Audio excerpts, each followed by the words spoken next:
it should be giving me a table now, and it's giving me that table that I asked for. This is fantastic. The fat content, the protein, the carbs, so I'm getting the macros here. And then now it's asking, do you want an image of the dish for your gallery view in Notion? Yes, I do. So I created a custom cooking assistant using ChatGPT, and it's a perfect tool for anyone out there who wants to quickly cook a dish with whatever ingredients you have in your refrigerator. I've been using this now for a few weeks, and it's a complete game changer. So in this video, I'm gonna show you how I created it and then demonstrate how it works. If you wanna start using this assistant right away, the link is in the description below. For those of you with ChatGPT Plus, which is a paid version of ChatGPT, if you have the free version, no worries. I'm gonna give you all the custom instructions in the link below as well. And you can just paste this into a new chat window and then start using the assistant as well. And I'll go over that at the end of the video. So this is what the cooking assistant looks like. It's been created by myself. You can actually search for it if you have ChatGPT Plus, but I'm gonna go here into the edit button and go into the edit GPT. And this is actually where you can configure your personal GPT and tell it what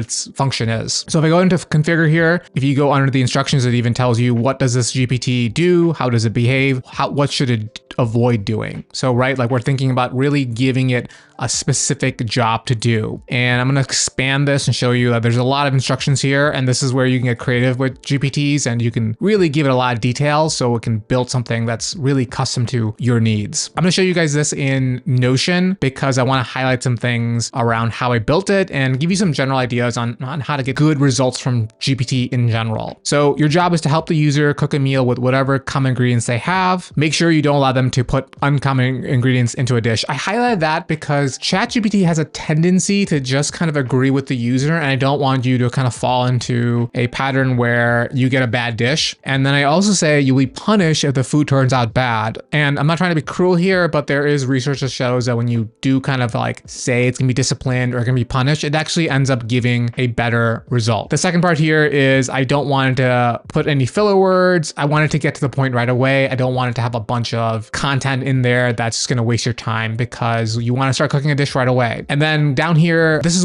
one's really important. Here's your workflow to follow. Never skip ahead before confirming with the user. This point is really central. I think ChatGPT works a lot better when you give it a lot of structure and you give it constraints and you have it like work out what it's thinking out loud rather than you just telling it something and then it starts giving you everything. I wanted to go through a specific workflow and go through a couple of different items before it starts outputting information. So for this cooking assistant, the workflow here is the user gives you initial idea of the dish they want to cook. So for me, and hopefully for you, you have kind of an idea of what you want to cook, and you can just say, hey, I want to cook pasta tonight. And it'll say, here are the most common ingredients, right? The protein, the vegetables, the seasonings. And then from there, it's going to give you some clarifying questions. So these are really good in terms of the spice level. What are the other types of dishes that go with this? So maybe you do something with like chicken and maybe you want some rice on the side. It'll suggest that for you. Do you want it to be high in protein, low in carbs? Do you have any dietary restrictions? It's going to be smart about this and give you a couple of different prompts just to give you something really personalized to your taste. And then the method of cooking, that's obviously important as well. Are you going to use an air fryer? Are you going to use the stovetop? Are you going to use the oven? I wanted to ask that question as well. So I'll give you the perfect instructions on how to cook it. And then make suggestions on ingredients if you don't have what's required. So if you don't have, let's say basil, maybe it'll give you parsley. And then you're required to let them know how long it'll take to prepare and cook. So both hands-on time and then total time. For me, that's important, right? Need to be by the stove the entire time. I probably don't want to make that dish on a weekday, but maybe I'll do that on a weekend. I want to know how long it's going to take. You'll be disciplined if you skip the step. I'm not trying to be cruel here, but I do find that when you add that type of language, it is just better about not forgetting those things. And then I have something here about portion sizes. I like to having 700 to 800 calories, but you can change that if you don't want that to be an adult serving size. I wanted to basically cook a meal that I can have for 2 days straight. And then once the dish serving size and ingredients have been decided, ask the user how they will measure things out. This is important for me. I like using a scale and I like using everything basically with grams, but some people want ounces, cups, whatever measurement tool you're using, it's going to ask you about that. And then number 9 here, this is the cool thing. I love that it can output a table with all the ingredients. For me, it puts it in grams. It tells me all the calorie information information, the total amount for the entire dish, and it puts us in a nice table. And what you could do is you can copy the table and paste it into, what I do is I paste it into Notion, and then I can save it for later, especially if the dish turns out really well. And then for those people who have ChatGPT Plus, you can use Dolly to create an image. And I'm going to show this in a second, but you'll see that I have a gallery view with actually photorealistic images that I pulled from ChatGPT. It makes it look really nice, but you can create an image of the dish you're going to create tonight, which awesome. And then finally, it's going to give you the step-by-step instructions on how to cook the dish. Make it concise. The person knows how to cook and is not a beginner. I'm not a beginner. I want the 5-6 steps. I don't want a whole paragraph on how to cook it. Just give me the basics. I'll figure it out. So that's the instructions. Again, I'm going to give you all of this in the link below if you don't have ChatGPT Plus. And the cool thing is you can customize this. You can take this workflow, put this into Notion or whatever Word document, and then make edits to it, right? If you want something that's high in protein, it's always going to give you high in protein. But I do find that giving it structure is really important, giving it specific steps to go through and confirm with the user before moving on. Now here's the assistant in action. So all I need to do is think about the dish I want to create tonight. And I'm actually thinking about doing chicken Thai curry. Sounds pretty good tonight. Okay. And then again, with the custom instructions I've given it, it's going to give me a few questions and then it's going to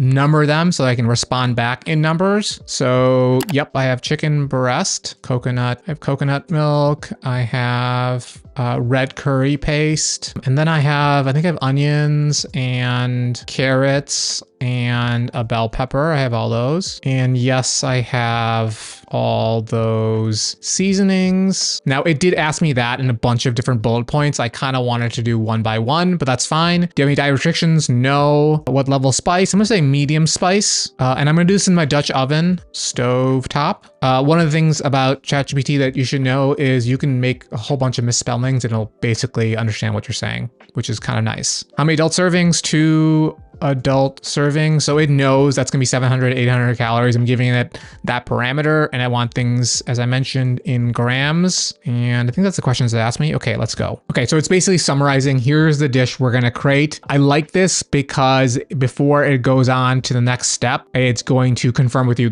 that you want this specific ingredient. So you can look through it again. And then here it's giving me some more information about the cooking time. Takes about 45 minutes. I'm fine with that. And then it's actually, this time it's asking me about any substitutions in terms of ingredients. I'm not going to answer that question, but I do have like 1 pound of chicken breast in my refrigerator. Standard size of coconut milk can. See, these are one of the things where it's like, I wish it knew that, okay, coconut milk comes in a can. It's kind of standardized at what, 13 ounces or 13.5 ounces or so. Really, really good. That's confirming everything. And this is what I want. Okay. So now it's giving me it's suggesting everything else for me. This is what I wanted to do in the beginning. Just give it to me. I have an onion, I have a carrot. Give me the amount for it. And it's giving me the ratios. So these ratios should work for the serving size. And then it's asking me again, do these ingredients work for you? Yeah, they do. And no substitutions. So now I have that. So then it should be giving me a table now, and it's giving me that table that I asked for. This is fantastic. And it's giving me the full amount of the ingredients in grams, the fat content, the protein, the carbs. So I'm getting the macros here. I'm getting the total macros for the dish. So this has 60 grams of carbs, 60 grams of proteins, 27 grams of carbs, 41 grams of fat. And then now it's asking, do you want an image of the dish for your gallery view in Notion? Yes, I do. Now it's going to use Dolly to create the image. If you want to use Dolly separately, you can, but if you have ChatGPT Plus, it's built into ChatGPT. So it's going to create that image of the curry dish for me. Okay, so I have the curry dish here now. And then yes, I want the instructions. Okay, so then it's going to give me the instructions. It's a little heavy-handed here. The other times I've used it, it's been a little bit more concise. I would say that it's not hit the threshold of my instructions, but it's giving me these instructions and I can paste these into Notion. And if you don't have ChatGPT Plus, no worries. All you'll do is you'll copy the instructions I have in the link below and you'll paste them into ChatGPT just like this. And once we do that, it'll give you the same prompt at the very end. Sure, let's get started with your meal planning. What would you like to cook today? And it should work exactly the same. The only exception is that it won't produce that image that it did in my GPT. So that is my assistant. I've been loving this. I'm gonna probably build another iteration of it. Let me know what you guys think in the comments below. Take care of yourself, and I'll see you guys in the next one.